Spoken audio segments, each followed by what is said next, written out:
Hello and welcome to the Q4 2024 strategy updates for TICE and TICE Alpha Opportunities. I'm Brian Tugin, Senior Investment Specialist here at iCM, and I'm joined by our Director of Investments, Ryan Lehman, who will be taking you through today's presentation. Today's presentation, probably about 25 to 30 minutes long. Ryan will go through his prepared remarks, and at the end, we will go through a Q&A session. All of your questions can be submitted through the Q&A portal on Teams. We will get to those at the end. Today's call is being recorded. The replay will be available on the iCM YouTube channel. I recommend everyone go to that channel and sign up for our YouTube channel and get access to the latest video content that we have available. And again, thank you for joining us today. I'm going to hand it over to Ryan. You can get started. Yeah, great. Thanks, Brian. Good afternoon or good morning to everybody. I just want to first thank you for taking time out of your busy schedules to join us for our call today. Like Brian said, I'm Ryan Lehman, the Director of Investments here at iCM, and as usual, very pleased to be your host for our quarterly update on our TICE and TICE strategies. Now, if we look back at Q3, it was a strong environment across the board with equities and bonds rallying on those increasing hopes of a soft landing here within the U.S. So we saw U.S. stocks rise by nearly 6%, saw bonds up by over 5%. And this optimism really carried over to the closed-end fund space, with closed-end funds up more than 8% just in the quarter alone as discounts narrowed across just about every major asset class. Now, throughout the next 20 minutes or so, we'll talk about the implications that this had for our tactical income strategies, TICE and TAO, and how we manage those portfolios throughout the quarter.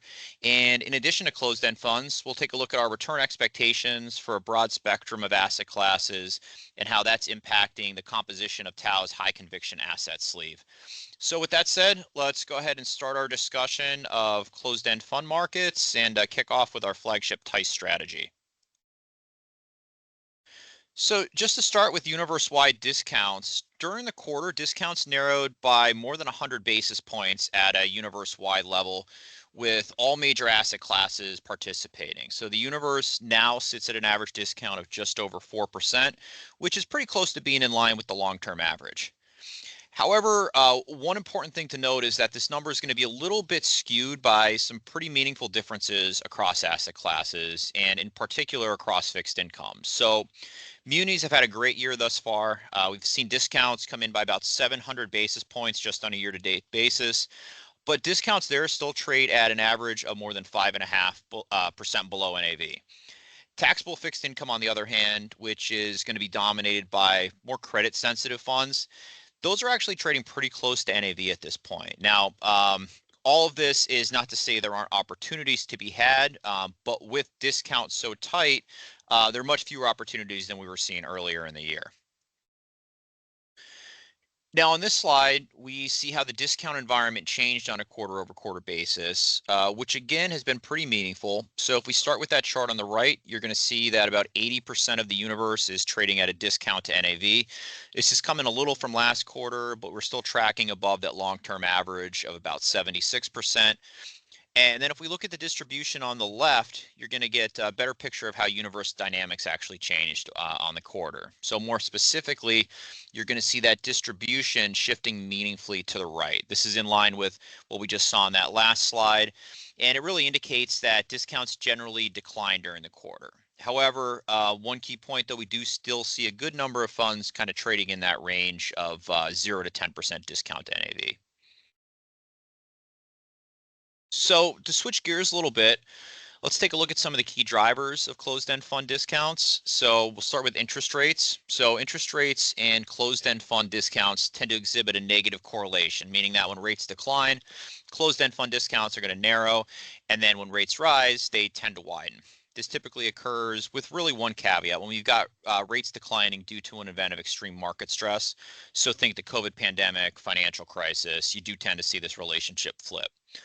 But just to expand a little bit on what we're looking at on this slide, so we've got the yield on the 10-year U.S. Treasury in blue, and then the average muni bond fund discount in orange. So we use munis here because they tend to carry a little bit more duration, and they're going to be more interest rate sensitive for the most part than the taxable side of the fixed income market, which is going to be more credit oriented. And we're going to look at that next. Now in Q3, we saw rates decline pretty meaningfully. If we look at the yield on the 10-year Treasury, that dipped by about 60 basis points. And as expected, muni bond discounts narrowed pretty meaningfully throughout the quarter. You had the average discount declining from just over 8% to end the quarter at about 5.5%. And then next, let's take a look at the relationship between discounts on taxable bond closed-end funds and credit spreads. So spreads on the quarter essentially flat, ending September at just about 300 basis points over treasuries. This is approaching the tightest levels that we've really seen in the last number of years, and they continue to sit well below the long-term average of about 500 basis points over treasuries. Now, despite spreads not moving that meaningfully over the quarter, taxable fixed income funds did continue this kind of historic rally that they've been on. So the end of the quarter with the average fund trading at a discount of just 60 basis points below NAV, so basically at NAV at this point. Logical explanation here is it's really likely the result of a combination of factors. So that's going to include general investor optimism around fixed income markets, the spread environment holding relatively stable at those historically tight levels, and then it just as well as that yield-seeking behavior by investors with rates declining to such a large degree over the quarter. And then lastly, here we see the relationship between equity market returns and broad closed-end fund discounts. Now, in terms of this relationship, behavioral finance, or that tendency for investors to over and underreact, that's going to play a primary role in driving closed-end fund discounts. And as many of us know, the closed-end fund market does tend to be pretty retail driven. And that's exactly what you're going to see on this chart. So declines in equity markets and high volatility environments tend to cause closed-end fund discounts to widen, and then periods of strong returns and or low volatility tend to cause discounts to narrow. And the latter is pretty much what we saw in Q3 and really for much of the year thus far. So over the last year, equity markets have gained a pretty staggering 36%. Volatility over the last quarters ranged for the most part between 12 and 17, with the exception of that little blip we had in August. And this has had a clear positive impact on closed-end fund discounts. We moved from levels of about 6% at the end of June to closer to 4% at quarter end. So taking all that into account, let's look at how these market dynamics have impacted the performance and positioning of our flagship closed-end fund strategy, TICE. So we first look at portfolio attributes. Our closed-end fund exposure did decrease a bit, so it's down 6 points on a quarter-over-quarter basis.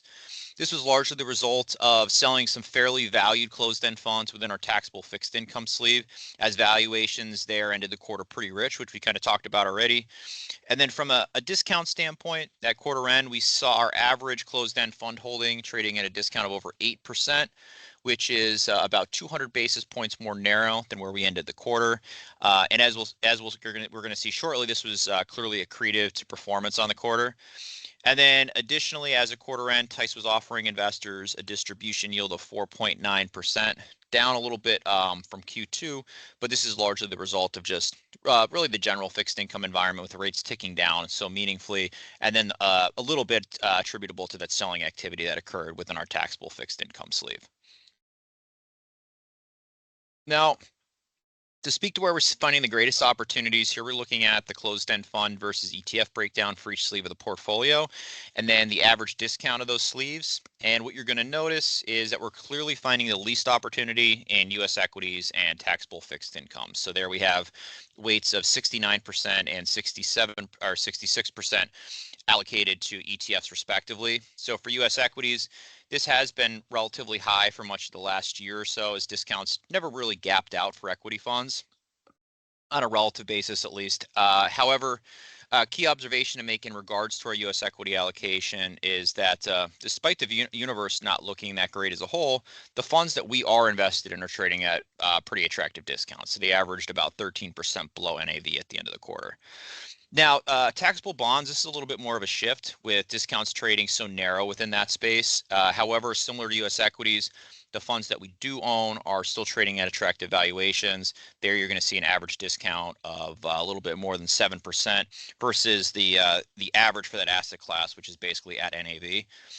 And then on the flip side, still finding some really good opportunities in the muni bond space. So here we're still allocated 100% to closed-end funds, and the average fund that we do own is trading at nearly 6% below NAV. I think one note here, though, Just one thing to keep in mind is that on the surface, you might expect discounts to be a little wider here. But keep in mind that what we're doing is we're measuring how attractive discounts are relative to their own history. So if you look at some of our positions, and this is mainly going to go for those larger, well-known asset managers, they may only be trading at a low single-digit discount, but on average, they might actually trade at a premium. So we'd much prefer to own those funds to a fund that's potentially trading at an 11% discount, but on average trades at 13% below NAV. And then if we take a little bit of a deeper dive into performance for our TICE strategy, here what we're doing is essentially decomposing the strategy's returns into the three core building blocks. So capital appreciation, dividend income, and then what we call closed-end fund alpha. And thus far in 2024, we've seen TICE rise pretty meaningfully, gaining nearly 14% on a net composite basis, with all three of those components contributing meaningfully. So we see positive 489 basis points coming from that yield component. We're seeing 567 coming from asset class performance, and then closed-end fund discounts, or that closed-end fund alpha, has contributed 368 basis points as discounts have narrowed throughout 2024. And I think this slide really gives some good insight into the benefit of using a strategy like TICE, where you have the potential to benefit from multiple sources of return, and really in particular that unique closed-end fund alpha component, which it really isn't accessible to traditional mutual fund and ETF investors. And then this is all translated into strong relative returns over just about all periods that we look at here. So near term, the gross composite leads its benchmark by more than 400 basis points on a year-to-date basis, and is higher by nearly 27% over the one-year period, which a pretty impressive feat for a strategy that's allocated just 40% to equities. And then over the long term, we're going to see outperformance of about 150 basis points annually over the last 5 years, and then nearly 200 basis points annually since the inception of the composite back in October 2016. Now, from a risk standpoint, over the last 5 years, TICE has exhibited a beta of 0.72 to the S&P 500 and about 3/4 the volatility of the all equity index. It's a tick higher than what we've seen over the last couple years, but it's kind of a welcome increase because it does mean that closed-end fund discounts are closing and has resulted in pretty strong returns. So just to sum up, I'd say that recent results are relatively in line with what we'd expect given the state of the closed-end fund market, and we feel pretty optimistic as we look ahead, particularly in those undervalued areas of the market, such as municipal bonds. So for the remainder of the presentation, we're going to go and switch gears a little bit and talk about TICE Alpha Opportunities, or TAO. And for those who aren't familiar, TAO is a unique set of strategies that's going to combine our TICE closed-end fund alpha strategy with a portfolio of undervalued assets, which we refer to as high conviction tactical assets. Now, everything that we've talked about thus far is going to apply to the first half of the portfolio, which is essentially just an asset-weighted version of our TICE portfolio. But in the next few slides, what I want to touch on is where we're finding value from an asset class standpoint for that second portion of the TAO strategies, and then how that's translated into performance. So let's go ahead and start with our opportunity set for equity and fixed income markets, and then our corresponding return estimates. So thinking back to last quarter, these figures have gotten slightly lower with strong performance out of most equity assets during the quarter, but the order is basically the same as it was. So on the equity side of the portfolio, we're currently finding the greatest value in non-US value equities.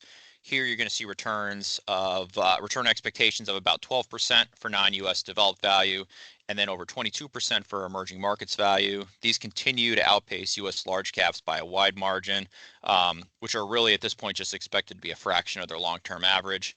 And then commodities also expected to produce strong returns. Here we've got an estimate of 8.5% annually.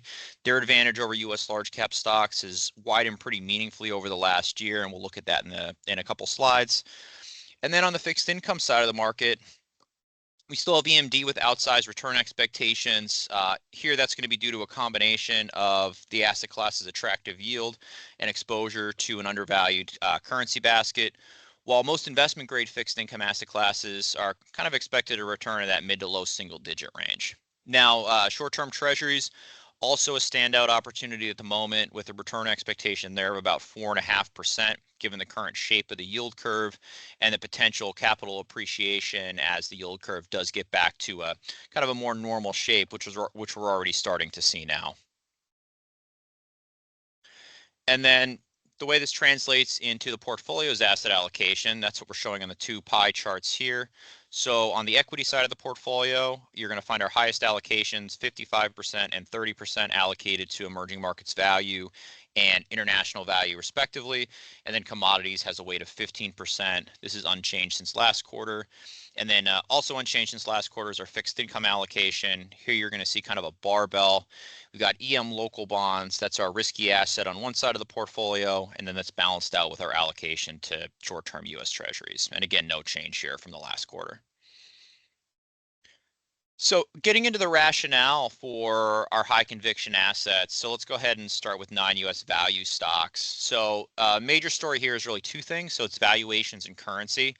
And on this slide, what we're looking at are valuations through the lens of the CAPE ratio. And what's really compelling is what you're going to see from both emerging and non-US developed stocks. Now on the developed side, and here think Europe, Japan primarily, valuations look pretty fair, meaning that we may see some contribution to future returns, but valuations aren't likely to cause a meaningful headwind like they are in the US. And then when we look at the emerging space, here we find valuations that are near their lowest levels in 20 years, trading at a discount of about 20%. And then looking at currency, regardless of how you slice it, the dollar looks pretty overvalued at this point, despite pulling back by around 5% or so since June. Now on the left, we have a more fundamental look at the dollar. So here we're using purchasing power parity. So this essentially estimates how much the dollar's value would need to change to equate goods and services across different currency regions. So here you're going to see the dollar's overvalued by just shy of 30%. Which is near its most expensive level since the 1980s. And then from a more technical standpoint, if you look at just a simple price trend analysis, we see emerging currencies currently trading at nearly 2 standard deviations below fair value. Again, some of the cheapest levels on record. And here with that emerging basket, we're able to go back to the 1990s. Now, when we think about what impact this may have on future returns, just to get back to fair value, we could easily see currency appreciation adding an additional 2% per year for the next decade, if not more, to international equity returns as well as bond returns. So combine that with the valuation story from the prior slide, and it paints a pretty optimistic picture for non-US equities going forward, especially on a relative basis. And then next, moving on to commodities, they were a standout performer in 2022, as I'm sure everybody knows, during that sell-off, but then they've been a laggard pretty much since. However, a lot of fundamental and technicals that should work in their favor as we look ahead. So just to name a few, you've got potential future supply-demand imbalances due to underinvestment, got attractive valuations, and then you have that overvalued dollar that we just looked at. And then in addition, we have this uptick, this is more recent, in geopolitical uncertainty, which is a little bit difficult to quantify, but does usually play in the favor of commodities prices, especially in the energy sector. And on this slide, what we're looking at is our historical return expectation for U.S. stocks versus commodities. And we currently have a gap between the two of just about 9% in favor of commodities, which is going to correspond to just about the highest level since 2022. And also keep in mind, on the commodity front, not only do they offer an attractive return potential, but they do offer somewhat of a diversification benefit to just that simple balanced portfolio of stocks and bonds. And then looking at fixed income, so here we see EMD, which continues to be one of our favorite segments within the fixed income markets. And despite being a strong relative performer over the last few years, EM local currency debt continues to be one of the most attractive assets across the fixed income landscape. So here we've got return expectations over the next 6 years of just about 8%. We can attribute this to a couple things. So first, yields that were over 6% at quarter end. And then, as we looked at already, exceptionally attractive valuations for currencies that are well below their long-term fair value relationship to the US dollar. And then lastly, here we're going to see short-term treasuries. So in our opinion, they offer one of the best risk-adjusted return opportunities of any asset in the moment, any asset at the moment, Reason being is that you're currently receiving a yield of about 4.5%, depending on the maturity, and you have pretty limited duration risk. So thinking more about short to intermediate term, when we do start to see rates come down and the curve begins to normalize, investors here are going to have the potential to earn returns of potentially near double digits with very limited downside risk. And just thinking about how we value the opportunity versus those longer bonds, here what we're doing is comparing what we call the risk-adjusted spread, which looks at the yield difference on the 10 and the 2-year versus the duration difference. So essentially like a comparative Sharpe ratio for fixed income. And what you're going to find is that we're currently at one of the widest spread environments in favor of short-term bonds really in the last 40 years, although it has reversed a little bit with the curve disinverting over the last few months. But from a historical standpoint, still pretty attractive time to favor the short end of the curve versus the long end. And then just to kind of finish up here with some attribution and performance. So here we're going to see the recent performance of our high conviction asset classes compared to their policy benchmarks. On the equity side of the portfolio, Tau strategies trailed their policy benchmarks on a year-to-date basis, but had a pretty strong quarter. Quarter here was largely driven by strong returns out of emerging markets, and in particular China, as well as the U.S. dollar, which did reverse course a little bit in the quarter. And then our fixed income assets also performed well in the quarter. EMD was up nearly 9%, with a good chunk of that due to dollar weakness. And then our short treasury position, although it did underperform a little bit, from a risk adjusted return standpoint, returns were still really strong.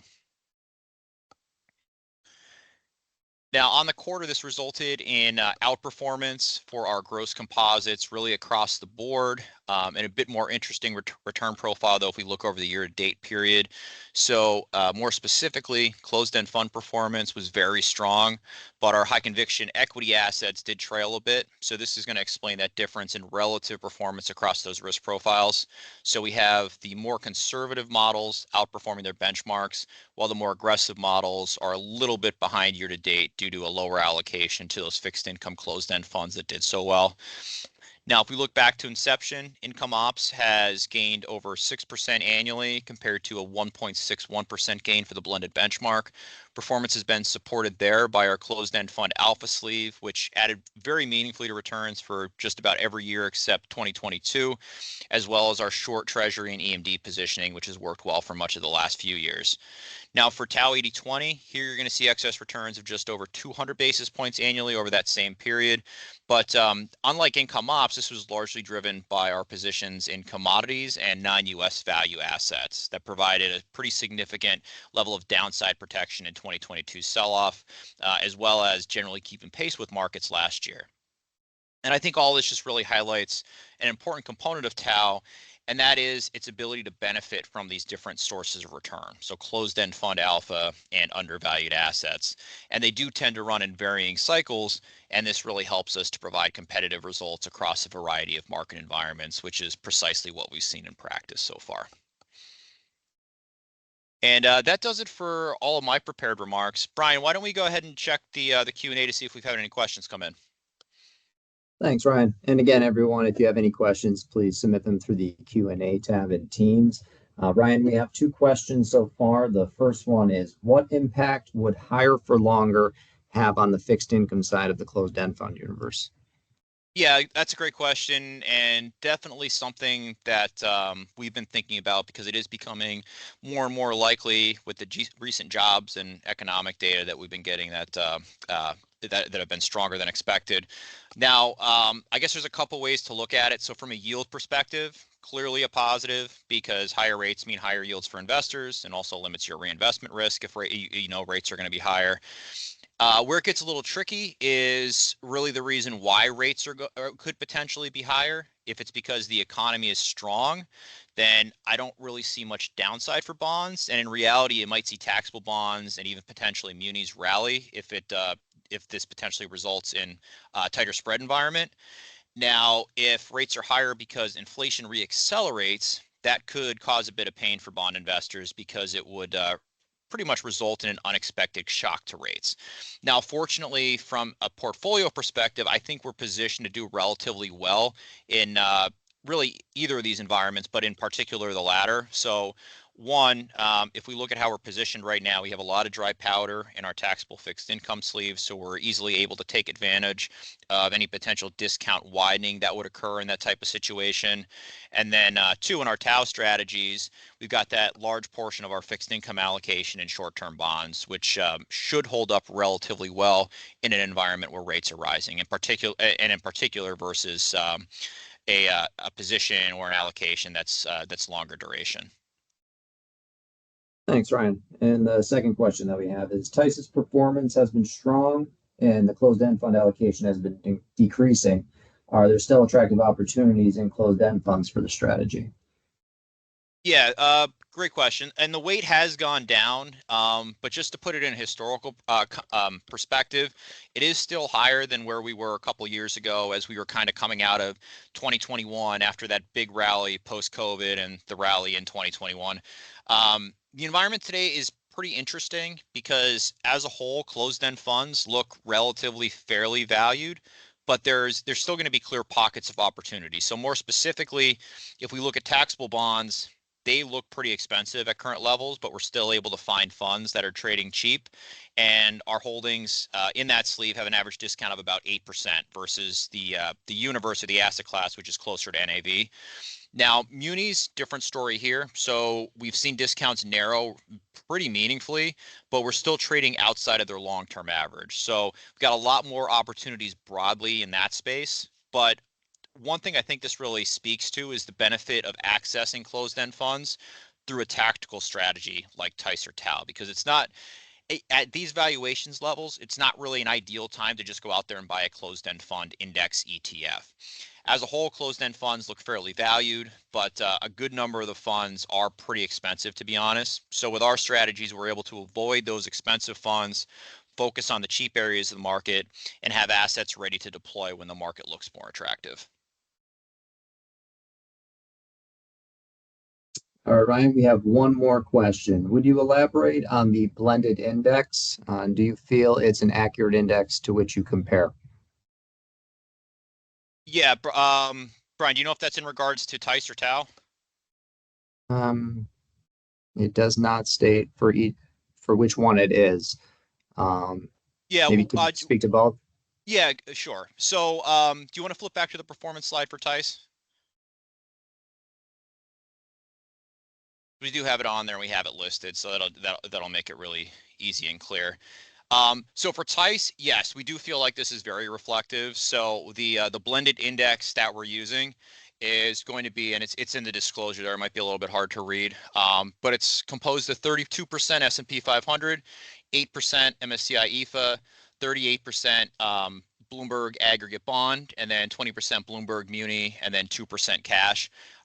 From our standpoint, I mean, this is about as representative as you could possibly get because those are the exact weightings to the sleeves in our portfolio. So if you look at TICE, TICE is allocated 32% to U.S. equity closed-end funds or ETFs, 8% to international equity, 38% to taxable bond, 20% to munis, and then 2% to cash. So this directly mirrors the asset classes that we're invested in. So I think it does a good job of illustrating the value that we're able to add in terms of selecting those closed-end funds and tactically allocating the portfolio versus the benchmark. And then Brian, if you want to go ahead back to second to last slide with the Tau composite performance, we have the indexes on there as well. And I would say here also very broad, do a very good job of representing what we're actually invested in. So these benchmarks are going to mirror the benchmarks that we use for basically identical strategies for our ETF and our hybrid models. So they're going to be comprised of the Russell 3000, which would be our U.S. equity exposure, the MSCI EFA, which represents our international exposure, the Bloomberg Aggregate Bond Index, and then a small allocation to cash. So yeah, I would say that these are representing broadly the asset classes we're investing in, and then also gives us the ability to add value outside of that by investing in making tactical decisions to invest in asset classes that are potentially outside of our benchmark, but definitely global in nature and very representative of our opportunity set. All right, Ryan, that appears to be all the questions that we have at the end. Again, I'd like to thank everybody for joining us today. The video replay for the strategy update call will be on our YouTube channel. Please visit it, subscribe to the channel, get notifications for our latest Mic'd Up with ICM episodes, as well as our weekly Markets in a Minute pieces. If you have any questions regarding today's presentation, please do not hesitate to reach out to us. You can reach us by phone at 888-426-4689 or by email at info@icm-invest.com. Again, thank you everyone for joining us and have a great day.